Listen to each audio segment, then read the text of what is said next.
Welcome to another free first hour episode of the Higher Side Chats. I know we want to get into the action, but I have to ask that you help me armor us up a bit for the bumpy road ahead. Because I bring you the first hour of this show without unrelated ad nonsense as a proof of concept. And if you value it, then come over to THC Plus for the $8 a month and hear the full 2-hour interviews as they were designed to be and as you would enjoy them most. Go to thehighersidechats.com or just click the link in the show notes to get started, and within a minute you'll be plugging in your new Plus Show RSS feed into a hopefully decentralized podcasting 2.0 supported app. Feed the things you want to grow and starve the things that gotta go, and we will reach the promised land.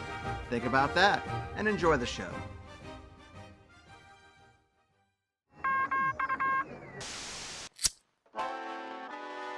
In the 1930s, President Franklin Delano Roosevelt addressed the nation through a series of radio broadcasts known as the Fireside Chats.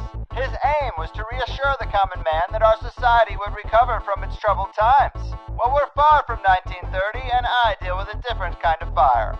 For a new era of worldly frustration, we offer a fresh conversation. I'm Greg Carlwood, and these are the Higher Side Chats. Serenity now, Higher Side Chatters. From sunny San Diego, I'm Greg Carlwood, just trying to hold on through this particularly rough part of the ride, and trying to stay appreciative of the world's awe and wonder just beyond the national news narrative of the day, the carefully constructed consensus presented as reality itself. But it seems as if real reality is more like a tapestry of archetypes, thoughts, desires, emotions, and unseen energy flaring up on the physical plane, making connections and layering coincidence in ways that boggle the mind. At least that's how I feel after hearing the latest from the great Michael Wann. Most of you know Mike by now, as this is far from our first rodeo. He is the synchromystic apocalyptic storyteller and gonzo conspiracy researcher, whose work can be found at susquehannaalchemy.com. In his dense and detailed presentations, he crafts esoteric mosaics of time and space and synchromystic portraits of name and place. And when he's done, you can't help but see the ties that bind, the hidden connections of a conspiratorial nature on one level, and a string of cosmic, uncanny connectivity on another. Deconstructing the cultural soup from the birth of computers to the death of Kobe, the Susquehanna sage and revealer of Matrix mind magic, my friend and yours, Mike, how the hell are you? Greg, I am doing well, and it is good to be back. The first thing I got to say is you do such a good job with that introduction, like both in terms of like the actual pulling the words together, and it's poetic. The words which you use are so good, but then even more so how you are setting up this latest conversation, which we are about to have. You teed it up perfectly, and I'm going to be honest right now. Like, this is a big presentation, which I'm going to cover today. What I mean by big is we're going to cover a whole bunch of different data points, and I'm going to do my best. I'm going to do my best in trying to paint a coherent picture, but I'm going to need some help here. I'm going to need some help because this thing is big, and what I need help is from you, my friend. If there are points in this conversation where it gets confusing, or if you're not certain with my logic, please stop me, ask for clarification, because the time is now, and this information, or at least this perspective, maybe that's a better way of putting it, I think it's important to be shared far and wide, because we are in the thick of it right now. And this is hopefully going to be a presentation in which we can all get a little bit more clarity so that we can make better right steps and choices as we move forward. So with that said, I'm doing pretty good. Yes, I like it. But yeah, man, I'm psyched about this one. You gave me a hell of an outline, and it's always a good day when I hear that you've applied your skills to another slice of the big conspiracy pie. And this one is going to be particularly tasty because even if you're one of those listeners that's not into the synchromystic stuff, if it's a little woo-woo for you, well, in this one, there's just also a lot of good old-fashioned conspiracy dot connecting when it comes to this handful of companies, the DuPonts, and what you call the 2-mile strange attractor field in Williamton, Delaware. Seems like a real vortex of death and destruction, but I'm ready. All right. I sent you about 70 slides, a whole bunch of slides, because we're going to cover a whole bunch of things which are just going to be words. And I know how I receive information is that seeing it is important as hearing it. So for all of those that have capability, I think that you're going to put it up on the member side, like definitely you want to go and look at these slides or open this up now, if possible, when following along. And possibly this may require a couple of different listens. Mm-hmm. Yeah, and thanks for doing that. I'll definitely throw it up for the Plus people. I appreciate you letting me do that. Oh, without a doubt. But before we begin, I want to bring us a little bit up to speed. So there are two things I want to say. So first is, I think it's very important. Like, this is what I do, at least. And so I'm going to hold myself to the same requirements which I would do if I'm listening to someone else. And it's like, you want to know where they're coming from. You want to have their point of reference, because whenever information is presented, whenever stories are told, it's helpful to understand the perspective of where the person's coming from. So with that being said, this is Mike's perspective. The human experience is a mystery. It is a mystery. The most basic questions: where we are, how we got here, what we're supposed to do. We don't have definitive answers for them. I mean, certainly there are many, many answers to these questions. There are religious answers, there are metaphysical answers, they're philosophical, they're scientific. There are all of these different answers. But if you really press down hard on any of those, you're going to see it's going to come to a place of belief. You're like, okay, I'm going to have to accept this one piece of being true, whether that be the Big Bang or we were created by aliens or what have you.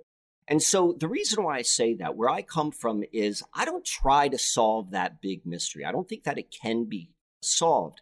And what I do is I embrace the mystery, and I understand that. And because this mystery is embraced, it allows a lot of freedom of thought. You can go down a lot of different places. And so that is where I'm going to come with this information. I'm going to give a lot of different data points. I'm going to tie them together in the way that makes sense to me. But then again, like, this is for each person to receive this information based upon where they are and how they understand this mystery of life, and particularly what's going on in the world right now. So with that being said, I want to pick up from the last time that you and I spoke. The last time you and I spoke, it was in early April of 2021. And right now we're in the end of August in 2021, or year one, as it may one day be known as. And if you can recall, I began that last conversation sharing a personal story. And I told a story which happened in December of 2020. So just 4 months before that. And I told a story of a mysterious poem and silver dollar which came to me in the mail. And the reason why I told that story is because though I think I know who sent that package and that poem, it played out in my life in a way which could not have been scripted or planned. Very, very synchronistic, if you will. I began our last conversation that way because I just wanted to get into that mode. Kind of like what I'm saying, like embracing the mystery allows me to go a little bit easier into the mysteries of life. Mm-hmm. So all of that being said, so we recorded last time on April 2nd, and I remember it very, very clearly. It was a Thursday night, and it was a long conversation. I want to say we were on the phone or on the computer, whatever, for like 3 hours. Mm-hmm. And after we got off that call, like, I was spent, this is a lot of work, to do these sort of things. And I had my son staying with me that night. And I was like, all right, boys, what do you want to do tonight? And they're like young teens, 13, 14 years old. And they're like, can we see a movie tonight? I'm like, yeah. What do you want to see? And they say that they want to see The Prestige, a film which I've talked about many times. And so I'm like, okay, let's go and sit down and see The Prestige. So we watched the film The Prestige. And the very next morning, so this is less than 24 hours from mine and your conversation, I received a second package from the exact same person. So I haven't received any other packages. So I talked about it on your show, about the one I received in December. And then in that the very following day, I received a package again from this person. And this package is completely, all of the packages, they have a theme. There's some other people who I'm in contact with who are also receiving packages from this person. This package's theme is all about the movie The Prestige. In fact, the return address, the name which was used, was actually a character from The Prestige. And so on one level, like, it's not so hard to believe that this person, who obviously listens to some of my work, would send something about The Prestige, because I have talked about it. I use it as a touch point in a lot of the things I talk about. So that's not completely like unheard of. But what really gets me is the timing.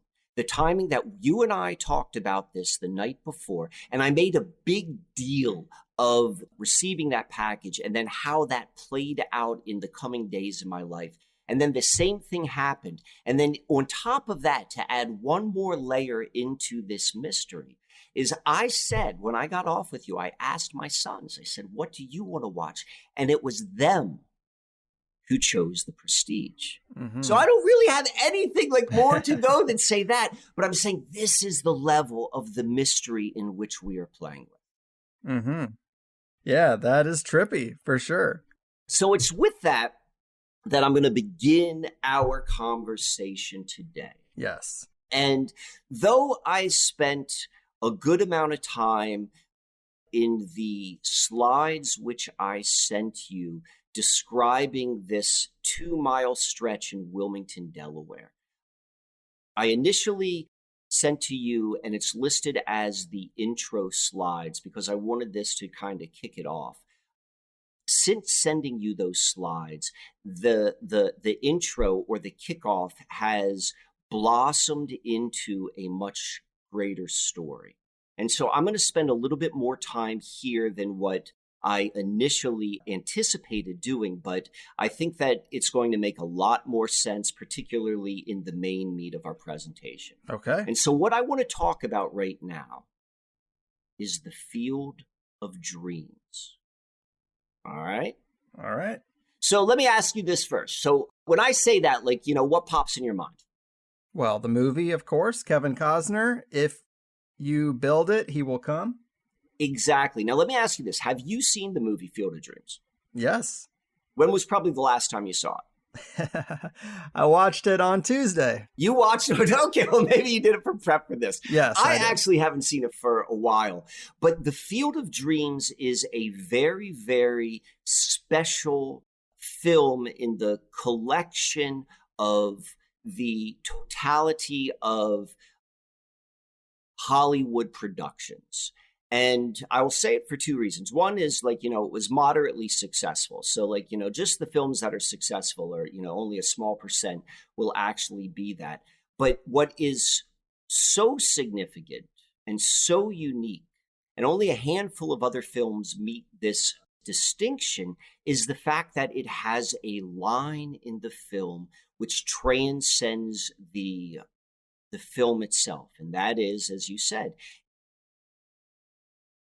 if you build it, he will come. If you build it, they will come. It's, that whole mandala effect thing. We can talk about that in a moment. But I want to first stress that for a little bit, because what that phrase is, well, first off, is it is in the collective consciousness, unlike any other line in films. There are, a handful of lines which a lot of people know. Maybe Luke, I Am Your Father. There are other films which there are particular lines which have really gathered weight and gravity in the collective consciousness. But those lines typically have a context limited to the film itself. Like, certainly there can be some play upon that, but they are grounded in the film itself. But the way in which, if you build it, they will come, is structured. it is so arbitrary or so general that it can apply to so many different circumstances. And because of that, it has been used many and many, many times. Like I'm just talking about that right now on mainstream thinking level. And so this is a line which has transcended the film itself. It is in so many people's minds, whether or not they know what film it's from, whether or not they've even seen the film. So if we begin to go and look at that line, we will see that it is, or at least it meets the definition of being a hypnotic suggestion,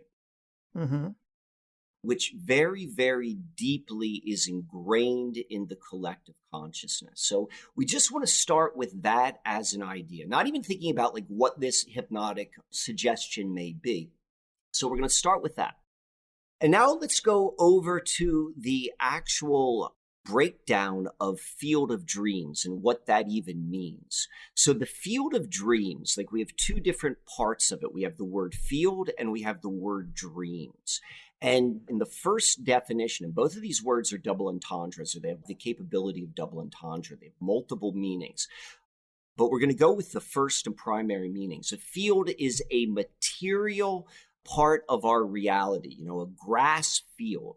It is something real and material. And then a dream, that's the thing that happens, the mystery that happens when we fall asleep. This thing that happens on another realm and another plane of reality. And when they are linked together, the field of dreams, what is being illustrated is this is the term, this is the phrase which talks about where the sublime, this non-material plane of reality meets the literal and the material plane, where the dream world meets the material world. And so this is also part of this whole hypnotic suggestion, which is part of the field of dreams. All right? You follow me? Okay. So just for the listeners at home, in the event that they are not familiar with the film, the basic plot is this. You got a farmer who's in Iowa. He's a corn farmer, and he hears a voice. And the voice tells them, if you build it, they will come. Or at least that's how most people remember it. But now we're being told that it's, if you build it, he will come. And then what happens is he goes and he builds this regulation baseball field in his farm, in his cornfield. And then he goes around and has like some adventures. He meets some people. He also has some interactions with ghosts, previous Major League Baseball players, in fact, tied to a very scandalous part of baseball history known as 1919 World Series scandal, where there was the Chicago White Sox, I believe, they threw the game, like they purposely were on the fix. So like those characters came back in. He meets some other characters who then also hear the voice. There's all this kind of oh, you're crazy, you're not crazy. But nonetheless, he builds this field, and then these ghosts come out, and it turns out that one of them's his father, and everyone sees the game, and they play a baseball game there. And at the very end, part of the storyline was the guy was in financial turmoil, and then it turns out that there's this long line of cars who come and they watch the baseball game. So we're dealing with fantasy and mysticism and baseball and this idea of following a voice and bringing it into material reality. And then that actually plays out. It was a feel-good movie and people love that film. Okay. So the reason I'm bringing this up is on August 12th, just a couple weeks ago in 2021, there was a Major League Baseball game. There was a Major League Baseball game that took place at the actual field that was built in this Iowa cornfield. They really did to make the film. They built this baseball stadium. It became kind of a tourist attraction. And so this baseball game took place. And the reason why I'm really stressing this is because what we're seeing in the most literal sense, if you were to watch this movie, if you were to watch it with just a regular view of oh, I'm watching Hollywood cinema, this idea of oh, this thing happened in the realm of Hollywood, but then it actually occurred in our material reality. a real life baseball game, like not just like, little league or like a bunch of like, amateurs, but a professional baseball game occurred between the Yankees and the White Sox. And, I didn't watch the game, but I did read a summary of it. And the game itself played out as if it were like, this beautiful baseball scripted story with like lots of runs. And I believe that the game was won in the bottom of the ninth. Like, it was this fantastic, it lived up to every expectation that could possibly happen. So we see that there's this link. We see that there's this link in space where there was a movie version of a baseball game that took place purely in the realm of Hollywood and in the viewer's mind. And then it actually took place. It actually took place in physical reality. And that happened on August 12th. And so we know that they've taken place in space. And now what we also know is that there's going to be a link between the two. And so that link is going to be in time. And so what we want to do now is we look at, well, when was this hypnotic trance, when was this movie first released into the collective consciousness? And this movie was released in 1989. In fact, it was released on May 5th. So 5/5/1989 is when that movie took place. And the reason why this is so significant is because we want to look at the events in our reality of what is also occurring between these two, the release of the movie and then the coming of manifest of an actual Major League Baseball happening in this field of dreams. And so if you go to look back at history in 1989 was a really, really significant time in history. This was 32 years ago. And 1989 is known as the fall of the Iron Curtain. And so what was going on? It began like probably, George Bush Sr. was sworn in January. And then shortly after that, after a 9-year occupation, the Soviet Union, the bad guys, if you will, they withdrew from Afghanistan. That was always a big story up throughout the 80s of the Soviets in Afghanistan. And finally they leave. They, just like Alexander the Great could not take over Afghanistan, neither could the Soviets. And they had to, in a humiliating way, they withdrew from Kabul. And then later in that year, we had the Tiananmen Square event. We had the fall of the Berlin Wall in November. We had the decapitation of the dictator in Romania. So many other events that were happening in Poland and all of these Eastern Bloc countries. There were revolutions. The people rose up and there was the fall of the Iron Curtain. And so that was what was linked in time in 1989 with the release of this film. So now we go and we look in 2021 and we see that there was this manifestation of the field of dreams takes place.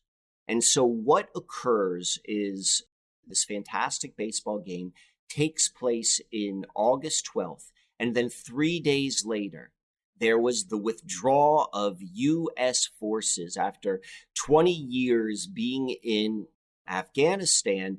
They withdraw just like when the Soviets did 3 days after the occurrence of this baseball game. So now we have this link between actual events in our history. And if you're really paying attention to this story of what's going on in Afghanistan, like it, just like the baseball game, like it's just strangely scripted. And what I mean by that particularly is how the Taliban is now getting all of the U.S. forces equipment and uniforms. And there's this switcheroo which is taking place. And in fact, what seems to be occurring is there is a complete inversion switcheroo tied into these two events from 1989 and 2021, where we see the collapse of an Iron Curtain and the attempt of the building of an Iron Curtain, if you will, within the Western landscape, within, Australia and throughout Europe, and we're seeing it throughout United States.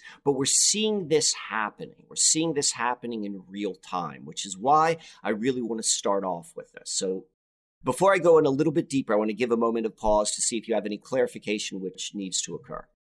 No, I think that makes a lot of sense. I mean, there's a lot of rhyming going on between these two periods of time and being 32 years apart. I mean, that's also a very potent esoteric number.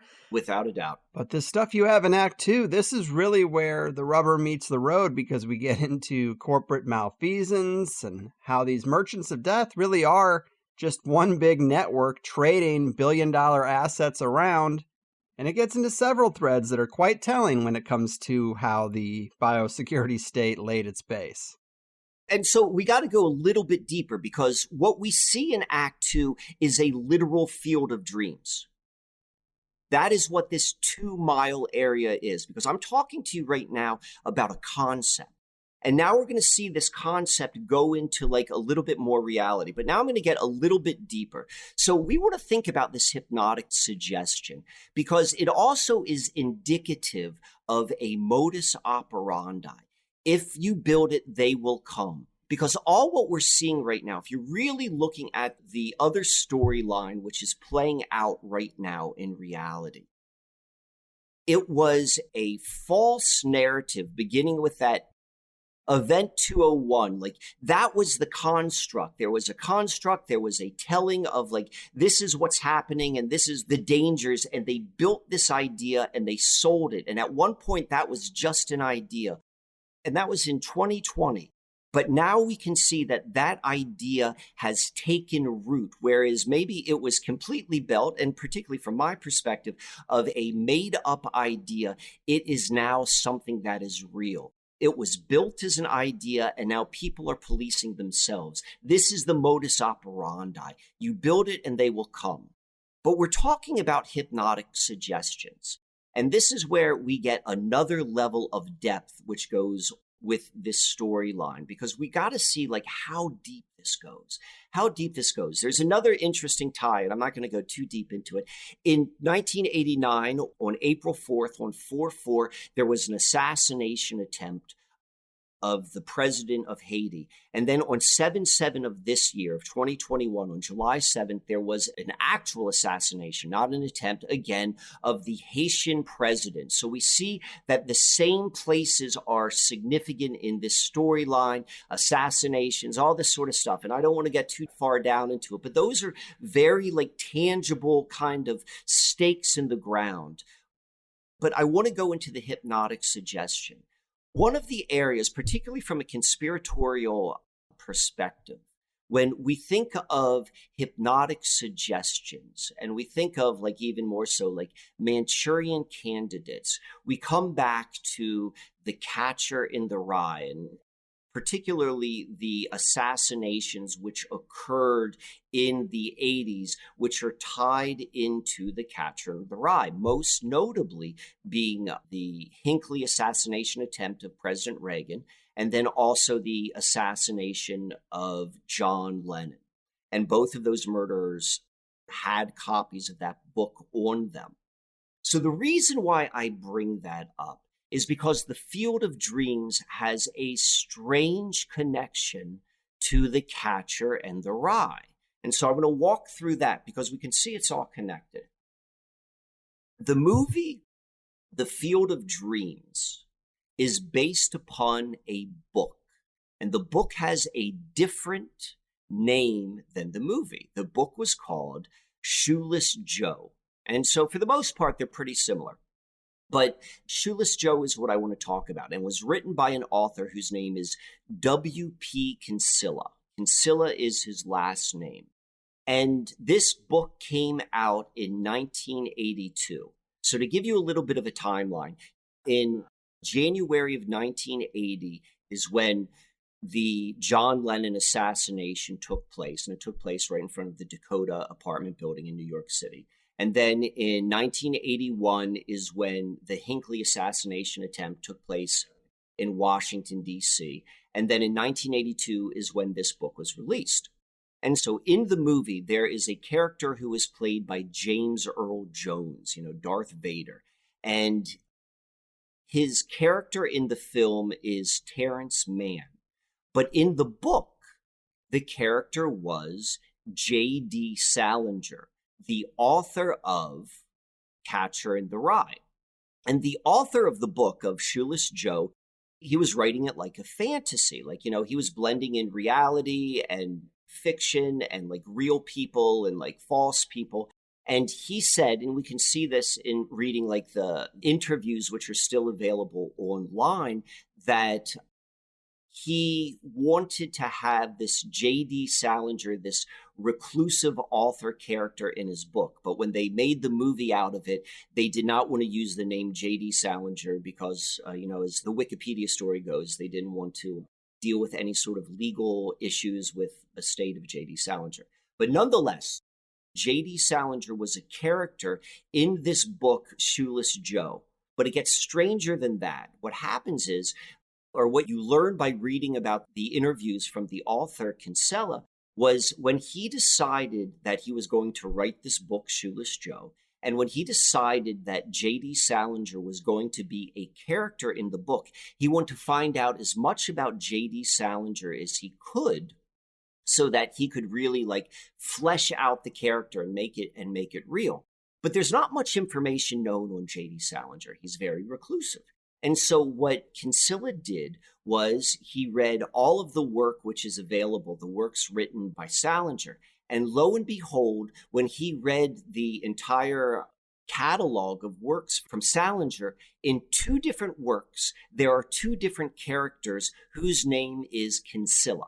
So in Catcher in the Rye, there is a secondary or a tertiary character whose name is Kinsella. And then in another work, which I don't recall the name of it, is another Kinsella. So we have Kinsella, who is, as they tell us, he was driven to have a character about J.D. Salinger. And J.D. Salinger has been writing all about Kinsella to begin with. And the main character from the Field of Dreams is also named Kinsella. So we're looking at all of this, like really, really like... And I'm going to leave it in this mystery, but we can see it's the same players, the same sort of like bizarreness of interconnection between what's going on in the hypnotic realm and hypnotic suggestions of the viewer and of MK Ultra and of assassination and all of this sort of stuff. It is all in the backdrop of this film, Field of Dreams, which then became manifest just recently on August 12th, 2021. Right. Because, Shoeless Joe is the primary baseball player ghost that they're dealing with in Field of Dreams as well. Correct. Yes. And if you go and you look, know that. Where was John Lennon assassinated? He was assassinated at the Dakota apartment building. The Dakota apartment building in New York City is one of the most infamous apartment buildings. It's got two things which it's really known for. One is this strange assassination of John Lennon, which ushered in the decade of the 80s. It happened on January 8th, 1980. But then it is also the setting of the film Rosemary's Baby, which came out in 1968, I believe. And Rosemary's Baby was directed by Roman Polanski. Everyone knows the story of Roman Polanski and his pedophilia. He was the husband of the woman who was killed in the Manson murders. And then the movie plot, which was of Rosemary's Baby, which took place in the Dakota Hotel, is all about a woman who is gaslighted by a satanic cult living in the Dakota in order to impregnate her with the seed of Satan so that she can birth the Afterchrist. Like, these are all of the touch points that are in when you start going and looking 2 levels deeper in all of this, which all tie in. And so then to go and then tie it in even deeper back to baseball, the Dakota Hotel was developed. The person who put the money to make it happen is a guy by the name of Edward Clark. He was a very wealthy industrialist in the 1800s, and his company was the Singer sewing machine manufacturers. They made sewing machines, like the primary sewing machines in the 1800s. Very, very big business back then. His grandson is the guy who is behind the creation of the Baseball Hall of Fame located in Cooperstown at the source location of the Susquehanna River. Like I've talked about this when I go into the Susquehanna River. It is founded in baseball. It is founded in baseball. I've been doing a lot of talks lately about ball worship and all of this sort of stuff. And so now when we go back to this idea of this hypnotic suggestion of like, build it and he will come, you know, you got to ask yourself, who is this friggin' he? Who is this he? Who is this baseball? We've got all of these different players. We've got all this stuff. So this is where I kind of want to like tie up this Field of Dreams baseball storyline before we move into the meat of our presentation. Yes. Okay, are we ready for it? Oh, I'm ready. So, okay, now we're switching gears. And the whole purpose of this, the whole purpose of me telling these stories is to really paint, like there's so many ways of looking at what is happening in our reality right now. And there is a truth on so many of these levels. Like, you know, there is the actual storyline of like, you know, how this is unfolding. And then there's like the mystical aspect. And the more we can go and see, like, you know, what we're waking up into, the more clear we can become with it, then it becomes more obvious how we move throughout it. Because the truth of the matter is we have been born into this system. We have been groomed from the very beginning to believe that what is ordinary is just the way it should be. But the truth is we were just born into it, so it appears ordinary. So the meat of this presentation is about a 2-mile stretch of land found in Wilmington, Delaware. And what we find in this 2-mile stretch of land in Wilmington, Delaware, and I'm going to list the 5 points. And I call this a field of dreams, quite literally, where the esoteric ritual and material reality meet. What we find there, and we're going to spend a good amount of time going through the details of this. The first thing which we find on the western end of this 2-mile stretch is the church in which the sitting president, Joseph Biden, attends. This is his home church. It's known as St. Joseph of the Brandywine. So we find that there. And then a little bit further east from there, we're going to find the campus of the research and development campus of the DuPont Corporation. So this is, I don't know, like maybe 15, 20 buildings where all of the research and development of DuPont has historically taken place. Right in the center and a little bit further east from this DuPont Research and Development Campus, we find a 300-acre estate of one of the former leaders, CEOs of the DuPont Corporation and one of the primary DuPont family members, and it's known as the Newmar Estate. And then just to the east of that, and this is all right next to each other. You know, you want to look at the map. I think the slide is called the primary map. Mm-hmm. That's what we want to look at with this.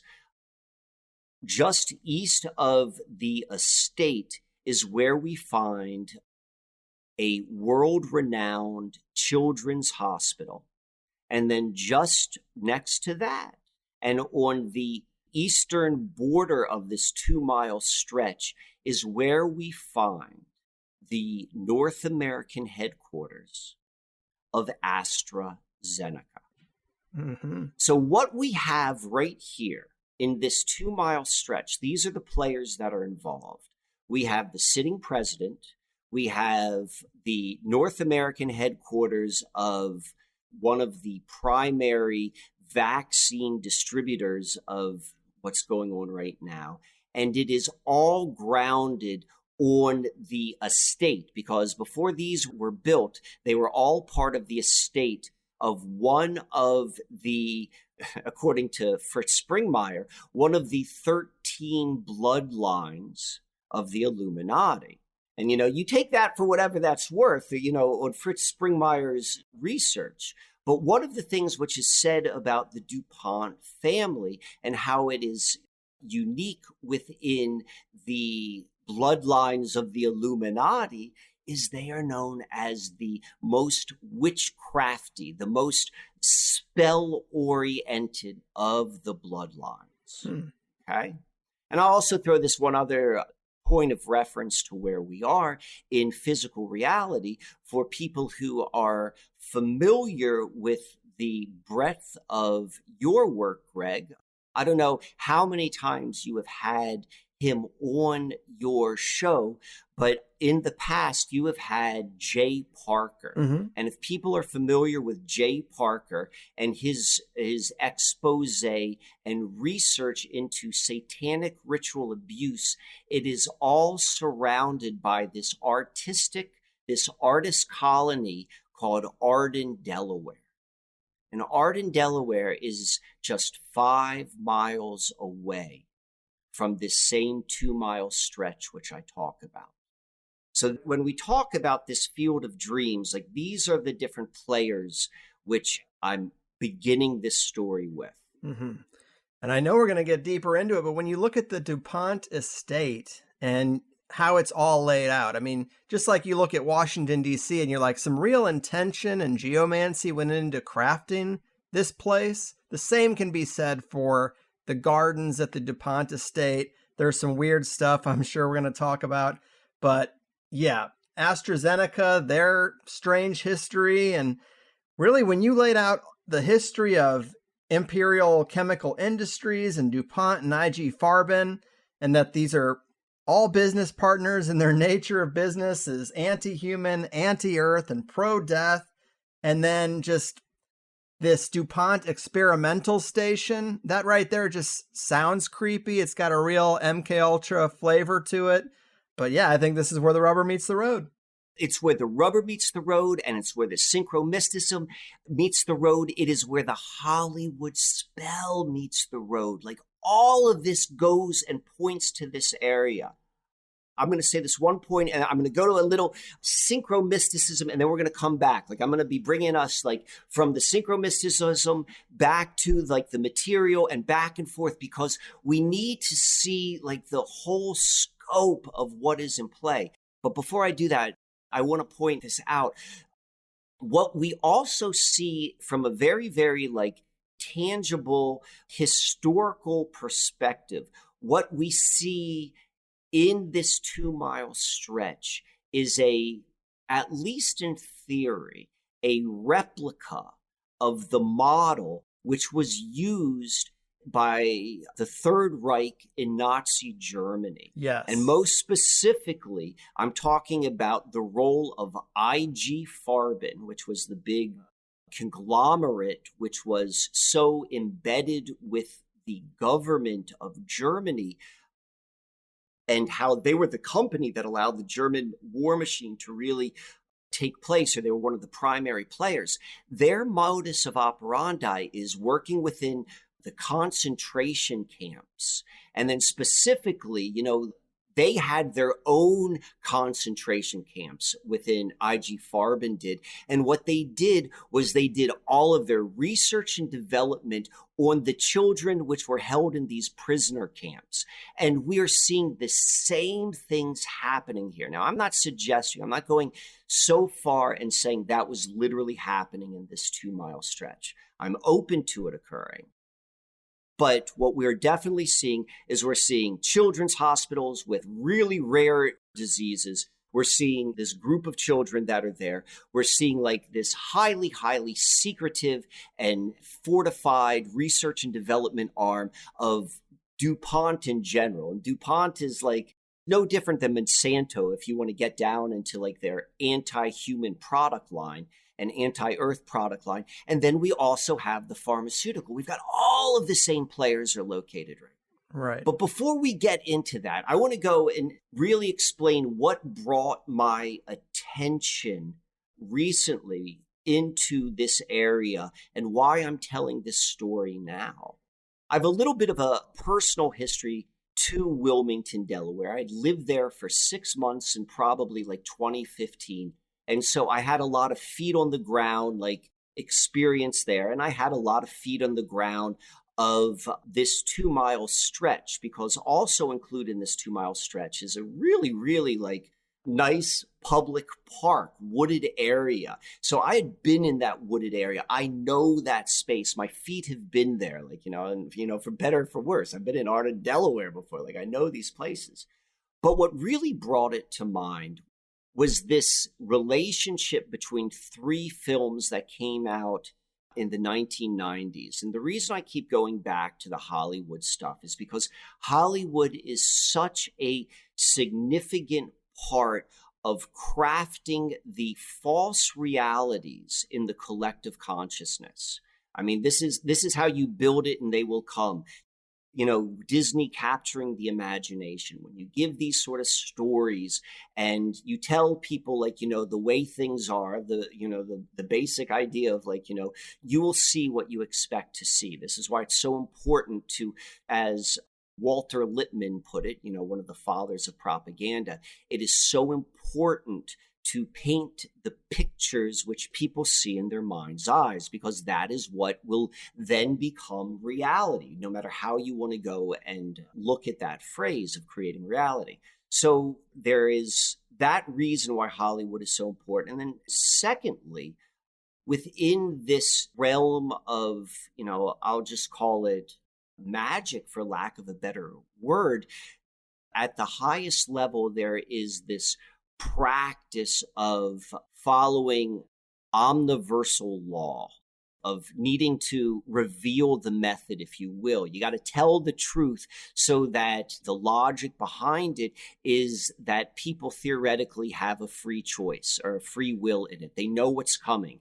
And so because of that, there is truth. We can go and we can see some truth hidden within a lot of these films. And so I want to go back to 3 films from the 90s, which point to this area. And I think they also give a hint as to solutions, or maybe not, solution might not be the right word, as much as like, ways in which we are able to navigate, which is unfolding before our eyes. So I'm going to begin with the 1995. I'm not going to spend that much time in here, but I want to point this out. In the 1995 film 12 Monkeys, and 12 Monkeys stars Bruce Willis and Brad Pitt.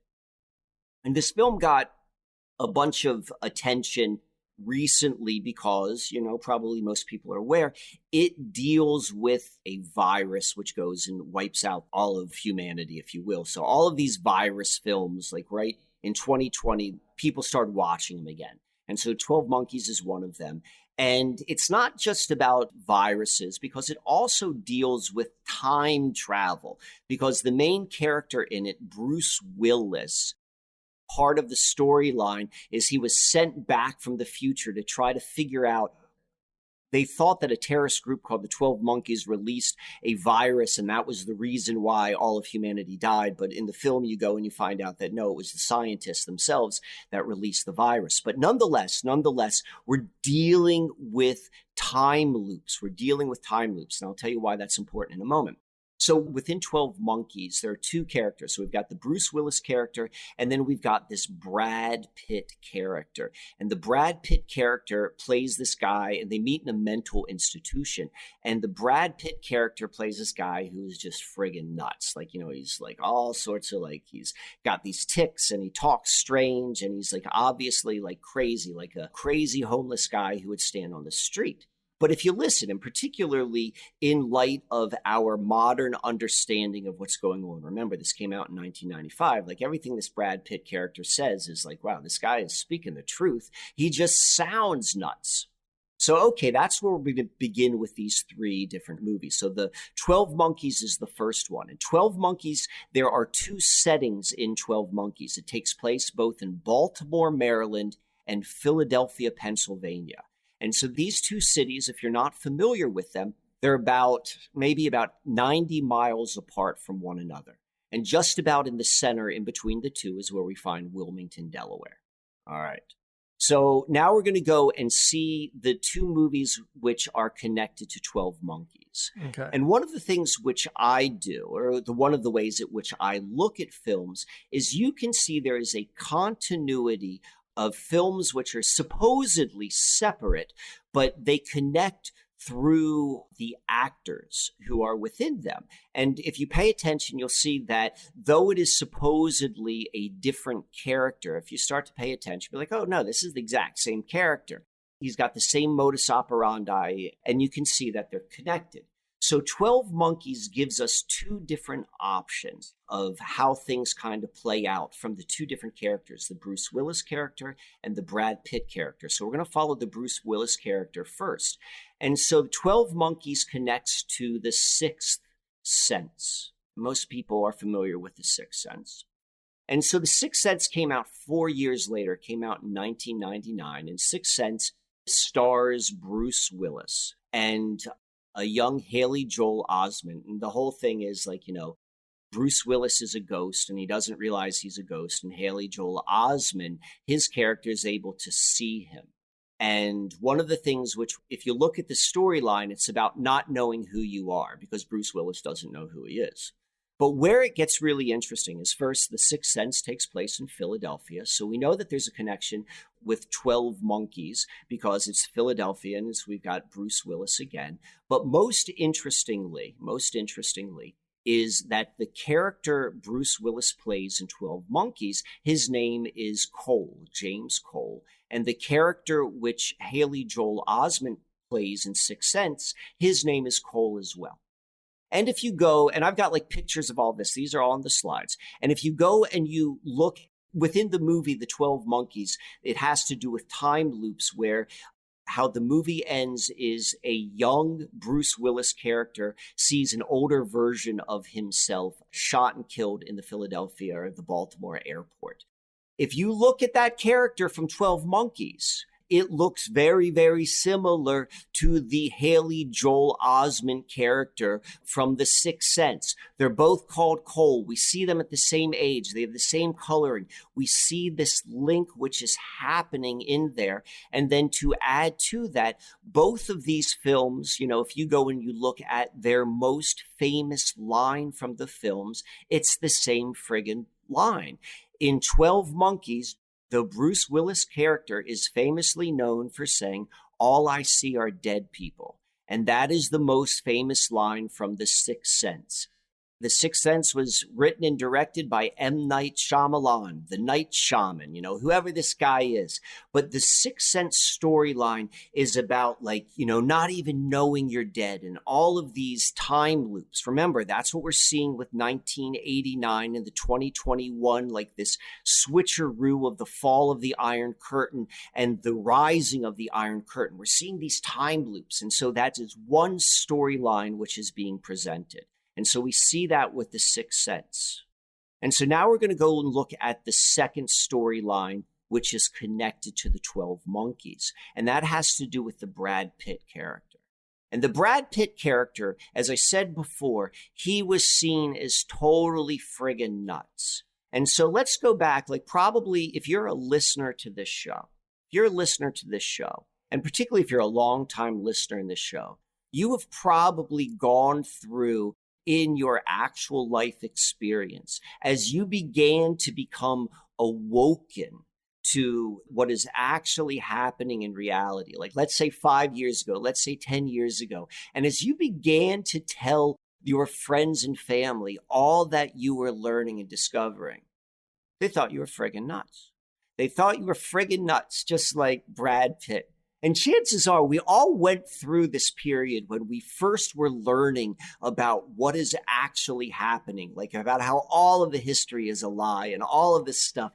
And I know from my own experience, when I first started telling everyone, I probably sounded a lot like the Brad Pitt character. I came across as being nuts. And so this is another storyline. You got the Bruce Willis going into this repeating of timelines, but then we got the Brad Pitt character. And I'm going to suggest this Brad Pitt character is going to be another option of how we move forward. And so the Brad Pitt character begins of being totally nuts. And he also, and what's interesting in the 12 Monkeys, he was thought to be the bad guy who was behind the virus. But the truth of the matter is he wasn't the bad guy. He was actually the opposite. But the Brad Pitt character, he continued in another film. Just like we saw Bruce Willis move from James Cole in 12 Monkeys to his character in The Sixth Sense, we see that the Brad Pitt character moves from the 12 Monkeys, and he turns into none the less but Tyler Durden of Fight Club. And why do I say that? I say that most obviously is if you go and you listen to what Tyler Durden says, it is almost identical to the same perspective as the Brad Pitt character from 12 Monkeys. But the only difference, the Brad Pitt character has become a little bit more sophisticated with his delivery. He's no longer all sorts of manic. He's like, this is just the way it is. And now, I know how I fit into this crazy sort of world. In fact, I'm going to bring it down. And so the Brad Pitt character, I'm going to suggest, is where so many of us were in this beginning of the story. And then as we become more experienced understanding how the world works and more experience and listen, I can't just go around and telling every single person what's going on, that is this transformation of this Brad Pitt into Tyler Durden. Now, we could also go into the fact that Tyler Durden and the narrator, the Ed Norton character, they tend to be the same person, but we're not going to go too far down it. I've done that in some other videos, but it's a fascinating look. But the last thing I want to say before we return to Delaware is Fight Club takes place in Wilmington, Delaware. And the conclusion of the movie Fight Club was the bringing of it all down. It was a precursor of the collapse of the towers on September 11th. You see that happening in Fight Club 1999. But the reason why that came from is the Tyler Durden / Ed Norton character said that the problem of all of this consumerism, this materialism, and all that is a false reality which everyone has been sold into. It must be brought down. And where is it brought down? And now listen, I want to be crystal clear here. I'm not telling anyone to go bring this stuff down. I'm not saying that. I'm going on record for that. But I'm looking at this metaphorically, looking at what we're going to go look at in Wilmington, Delaware, metaphorically. This storyline, these options are being presented before us. Okay? Mm-hmm. Are you following me? Yeah, and I definitely think the movie stuff is really fascinating, but we're basically at an hour, and I don't want to end the first hour without giving the people some of that big pharma stuff, because that is the nuts and bolts conspiracy. So hopefully we can get into that pretty quickly, and then I'll cut the show, at that point. Perfect. Well, then let me go right into that. So we're going to return back to Delaware. So we're returning back, and we're going to begin with AstraZeneca. And a lot of this has been covered, from the very beginning. If you followed the conspiratorial element of these pharmaceutical companies from the beginning of the vaccine storyline, which is being told to us, I'm just rehashing what other people have already pointed out. So this can all be verified, but this is what it is. So AstraZeneca, as a pharmaceutical company, was a merger between two other companies, one being Astra, one being Zeneca. And so we're going to focus on the Zeneca portion. And I want to say this happened sometime in the mid-90s, right in the time of all of this movie stuff. So now let's go look at Zeneca. So where did Zeneca come from? Zeneca was a spin-off. So it was part of another corporation, a much, much larger corporation than Zeneca itself. And they created their own independent corporation. And what it was a spin-off from was a UK-based company called ICI. So ICI, let's go and look at the beginnings of ICI. ICI was founded in 1925, and it was the merger of 4 different companies, and they created ICI. In fact, they were a conglomerate And they dealt a lot with chemicals, and they dealt a lot with explosives. And so we're going to come and look at the DuPont Corporation in a moment, but we're going to see that it's a very, very similar company to what the DuPont company came to be. But the key thing about the ICI Corporation in which we want to go and focus upon is who the first CEO was. So this CEO was in charge of one of the 4 initial companies that became ICI. And then of those 4 companies, he became the CEO of the Wann conglomerate. And his name was Lord Mound, Mound, I believe it is. I'm going by memory here.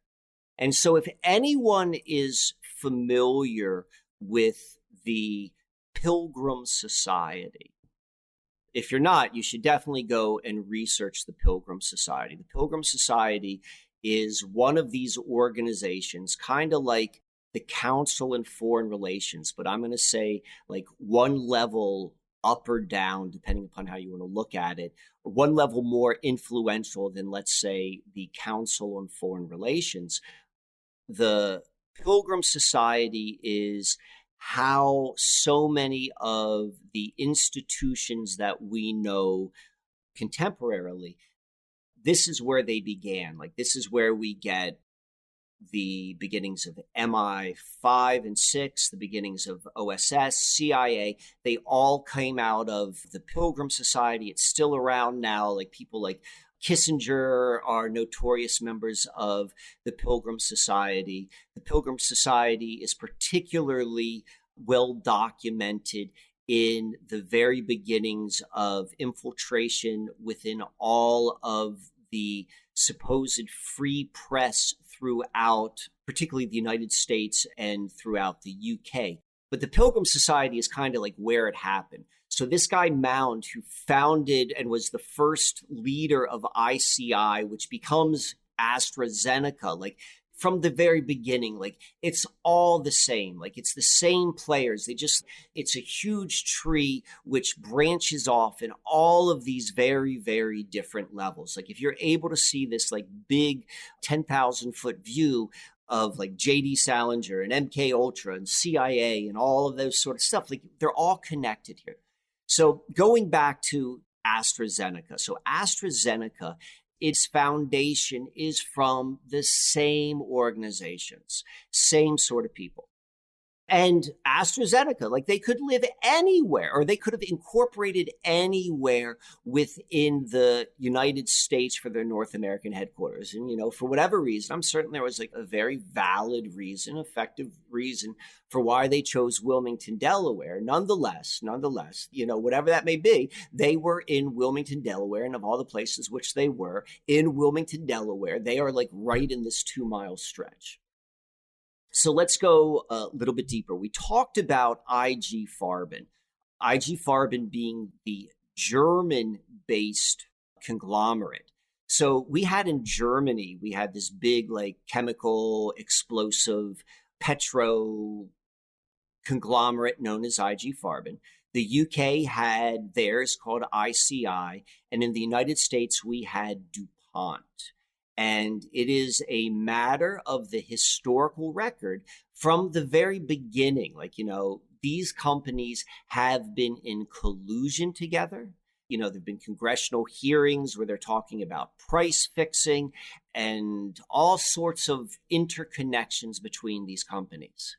They're the same friggin' company. It's like, yeah, Pepsi and Coke, they're two different companies. And there's a certain level where there's a great deal of competition. Like, you know, I know a guy who's like a vice president of sales of Coke. And this guy like hates Pepsi so much. Like he'll never drink Pepsi. Like that's a true like feeling he has. But on a higher level, it's all the friggin' same. Like they're all on the same page. Like, let's get as many people as we can to drink the soda water. You know, that's what it's all about. And the same thing is going to be said with, and we can see between these ICI, IG Farben, and DuPont.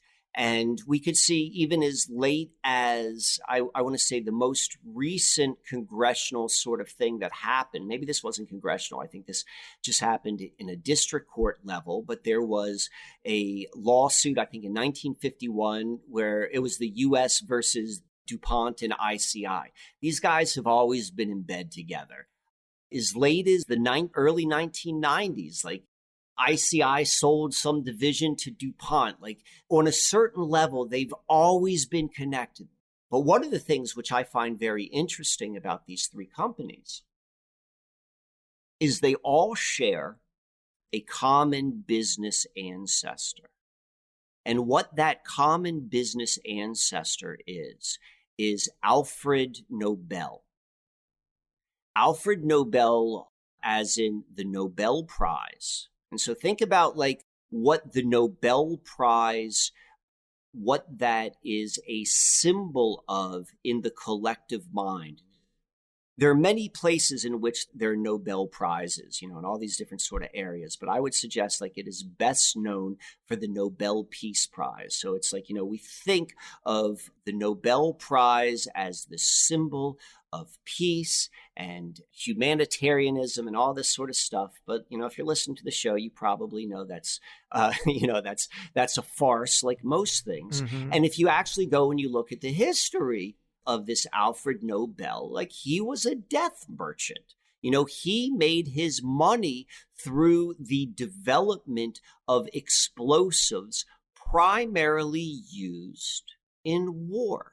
In fact, as the story goes, the whole reason that the Nobel Prize came into existence is that Alfred Nobel did not want his legacy to be that of what he was, and that being a death merchant, but to be remembered as the great champion of humanity, which is why he put all of his estate into creating this Nobel Trust. So, that's part of this whole sort of like trickery and mocking, which you could say, which happens on a certain level of crafting this dream of the collective consciousness. But the truth of the matter is Alfred Nobel was a very successful businessman, and he set up all of these different corporations, like in different countries. Like he had a Nobel organization in Germany and a Nobel organization in the UK and a Nobel company in the United States. And the Nobel organization, which was in the UK, became one of the 4 founding companies which made ICI. And one of the primary companies, which in Germany, that became one of the major arms of IG Farben. And then the Nobel company, which was in the United States, became one of the major business segments of DuPont. All of these companies, not only are they historically connected in so many different ways of collusion and price fixing and all this sort of stuff. And I mean, we know that World War II, everyone was on the same page, IBM, Ford, all of that. But we can see that they all began with explosives and death and the killing. The majority of people who die in wars are not soldiers. They are just people who are caught in between of the bombings of the cities. And this is where these 3 companies, they all began. Yes, man. That is basically what I thought was most exciting and compelling about this particular presentation, is just how they have the same common ancestor, the IG Farben kind of Auschwitz template that you talk about, and then the DuPont experimental facility. That's the weird thing, is you can call a facility a children's hospital for children of rare diseases, but how does a company like DuPont deal with rare diseases? Experimentation. So it's a fine line between experimenting on sick kids and actually trying to make them better. So when you look at the histories of these companies, it doesn't make me feel any better. I wouldn't want to send my kid there. But it's tricks with language that allows it to be like, oh no, we're doing good. This is just how it goes. But, nothing they've ever produced has been health promoting. So when you send kids there and call it like an experimental children's hospital for people with rare diseases, and you have kind of the same template as IG Farben and Auschwitz, it seemed like they were almost establishing that sort of thing here in this area of Delaware, and it's allowed to exist because it's under the guise of, well, we're helping these kids with rare diseases. But I would be curious to see the mind state of the actual doctors that are implementing these exotic potential cures on these very sick kids. You brought up so many good points. And so I once did what I thought was a really interesting video about the making of the mind of a doctor. And that's another kind of conversation. But the point I want to bring out is I'm not suggesting that all of these doctors, I'm not even suggesting most of them. Like, I think they buy into it. They buy into the storyline. I know people who have sent their children to the AI DuPont Children's Hospital, as it is known, and they've had wonderful experiences. Like, it gets so complex because we're multiple generations of what we think medicine is and what we think health is. And if you really are going to deconstruct, you have to go through and deconstruct so many assumptions which the modern understanding of health is built upon. And that's a tricky thing to do, and not everyone is necessarily ready to do that. So I think that requires a lot of unpacking, as they say. But the way which I see it, particularly in contemporary times, like the way I kind of understand it, if you go and you look at what we know of what happened in World War II, primarily the bombings of both the city of London and, let's say, the city of Dresden. Those are like the two greatest examples of just like the destruction of cities. And then we compare that to what happened on September 11th, 2001 in New York City. In my opinion, they're pretty much the same thing, all the same players. What we're seeing is a much more sophisticated and laser-like approach to the same modus operandi. That's what we saw in 2001. And so I think the same thing can be said in terms of looking at this military medical industry. Like, when we go and look at what was happening in the prison camps and the concentration camps within Germany, the most notorious is probably Auschwitz. Now, realize within Auschwitz, there was a separate, completely independent concentration camp, I would say experimental station called IG Auschwitz. And this is what they did. They went and they took prisoners for whatever reason you got locked up, for whatever undeplorable reason. And then there was like the free testing of all of these research subjects. Now, one of the things I have not been able to verify yet, but my sense is that Joseph Mengele was probably an employee, like who paid his salary. I think he was probably paid by IG Farben. I think that's who he was paid by. But what we're seeing in Delaware, I'm going to say, is a very surgically produced, watered down version of what we saw in these prisoner camps. Just like what we saw, the difference between the bombings of the cities from 1940 to 2001, we're seeing also like a similar kind of change, more like humanitarian. We're not destroying all of New York City. We're just taking down these 3 buildings here. Kind of similar to that. Like, oh, we're doing good. We're giving you like all of these good lethal chemicals to heal your children, which we made sick anyway. Probably from a product which they got from DuPont to begin with. There's a real like perverse sickness in the irony of a child going to the DuPont Children's Hospital who could very well have gotten sick because they're a second or third generation from a parent that got sick because they were cooking on Teflon pans or ingesting any of the chemicals which were used for fertilizers by DuPont. There's a sickness, there's a perverseness which is tied into it. And if now, I don't know how you set it up. If like now you want to kind of like set for the break and then we'll go into the second part, because I want to talk a little bit. And what we're going to talk about in the second part is like we laid out maybe the business nuts and bolts, which the business reasons is one of the reasons why I think so many people could get sucked into participating in this show of horrors, not realizing what they are. But in the second half, I want to look at specifically the symbology of both the estate, which we find all of these corporate entities are built upon, and then also tying that into Joseph Biden and his inaugural event. And we're going to see where this kind of like sickness and this perverseness of hunting humans and destroying humans, where that's grounded in an ancient practice. Yes. I like it, man. That works great for me. We will call that the end of the first hour. Thanks for letting us add a little bit more of the nuts and bolts, big pharma conspiracy stuff, so we didn't just leave people with Field of Dreams and 12 Monkeys and that stuff, which is interesting, and that it's all thematically tied in and locationally tied in. I love it. Well, Another intense whirlwind full of interesting information about people, places, Hollywood, major companies, a lot of stuff still in play today.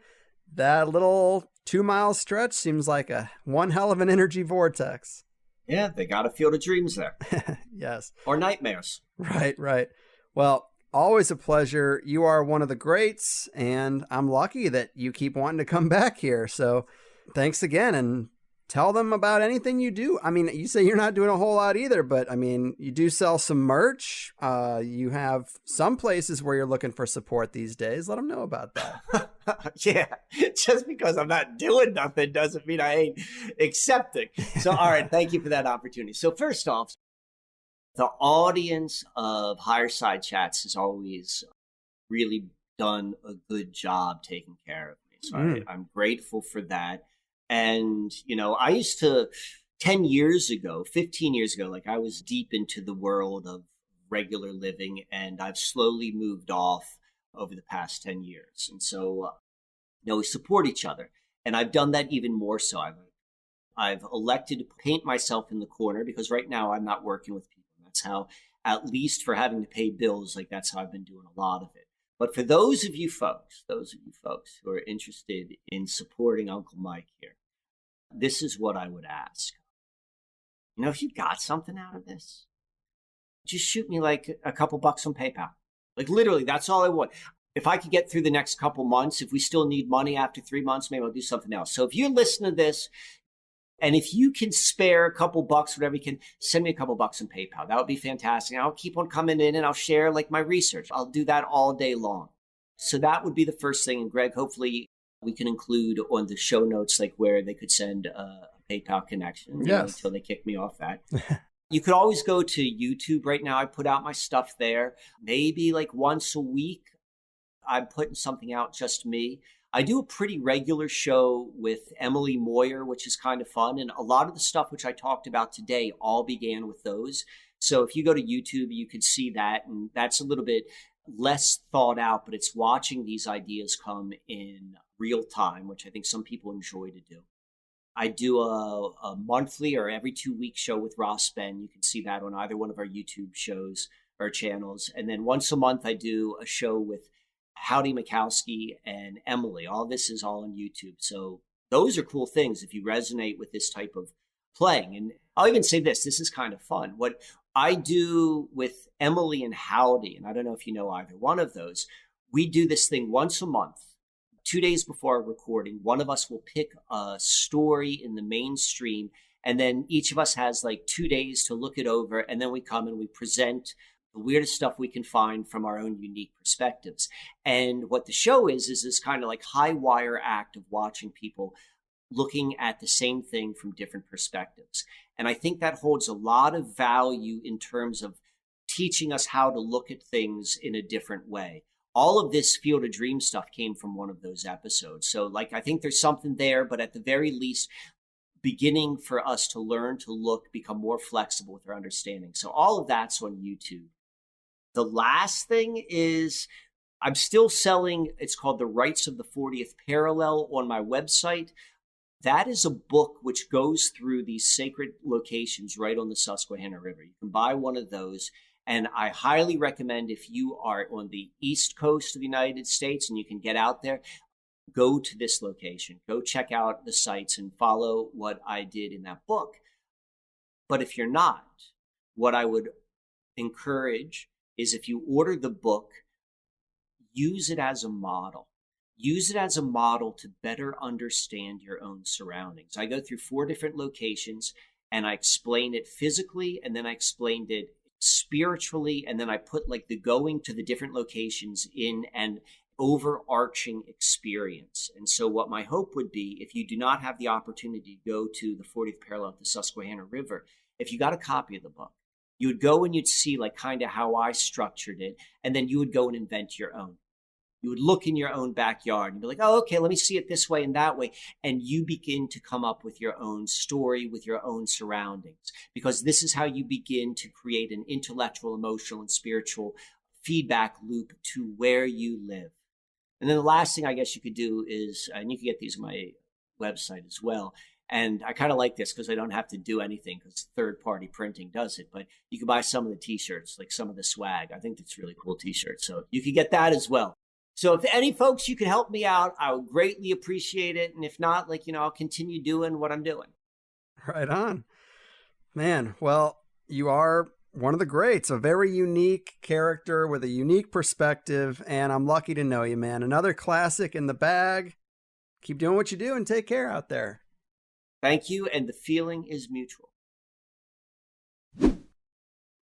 All right, Michael Wann helping me stay on track. I am very thankful. Having him give me an outline saved me a lot of time and was a huge help.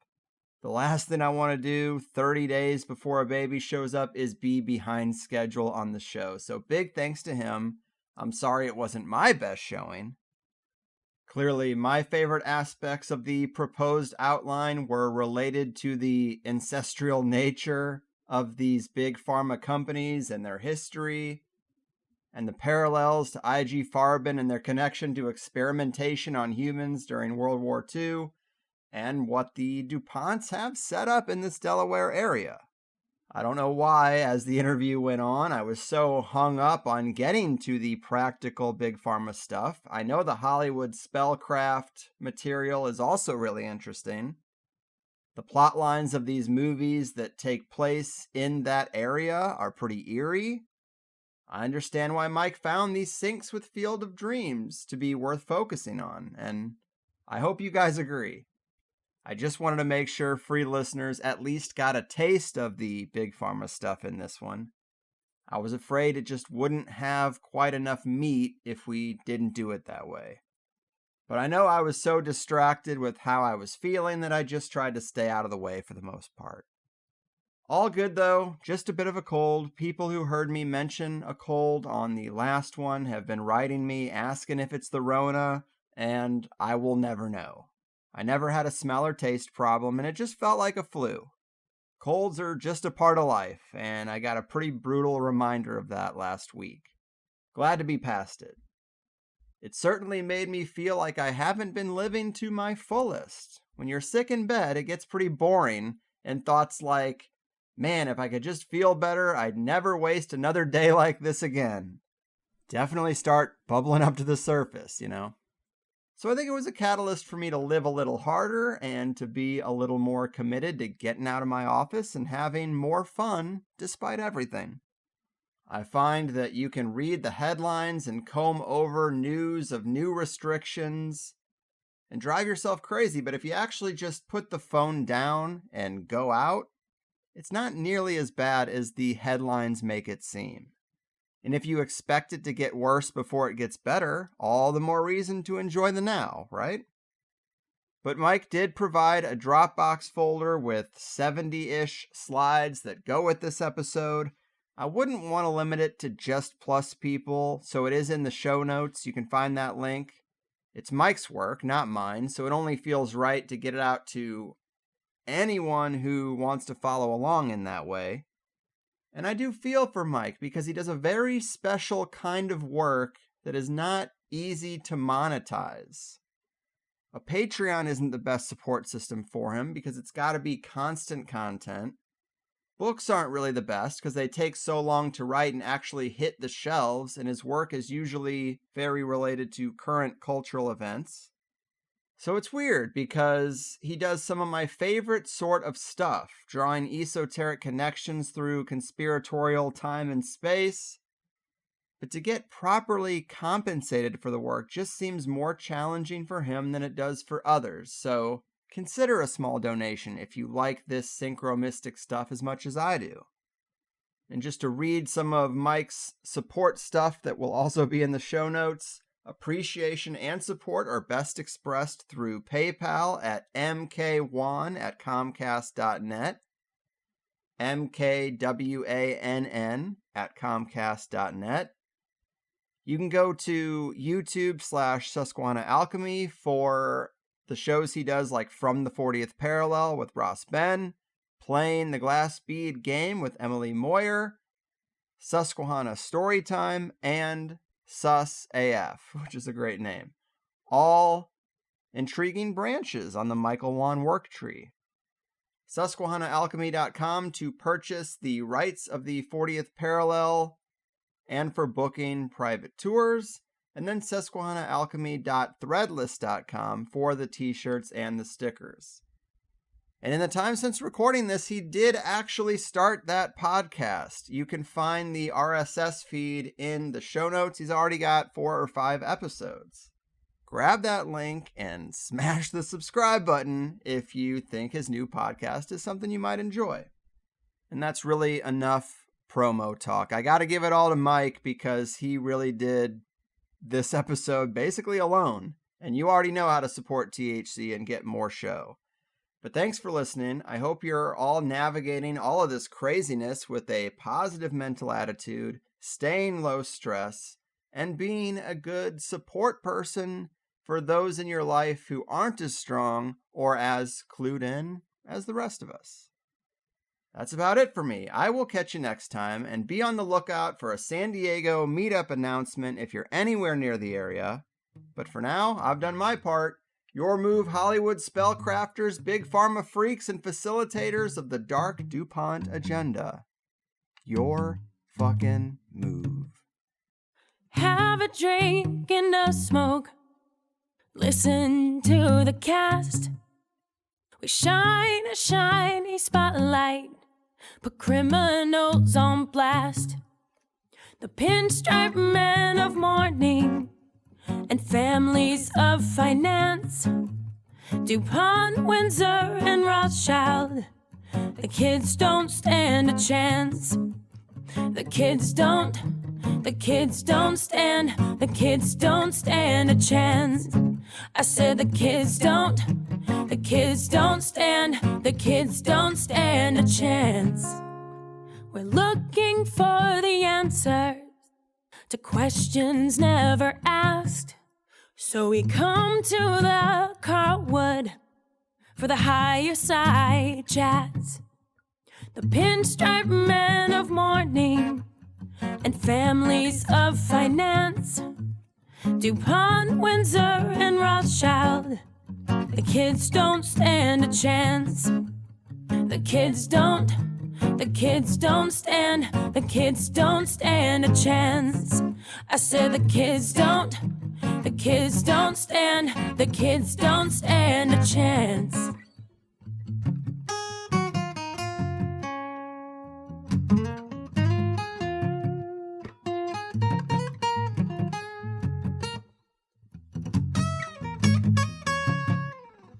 Involved in shady business, we try to get a glance. We're working on the numbers. Resistance must advance. The pinstripe men of mourning and families of finance. DuPont, Windsor, and Rothschild. The kids don't stand a chance. The kids don't stand a chance. I said the kids don't stand a chance. The kids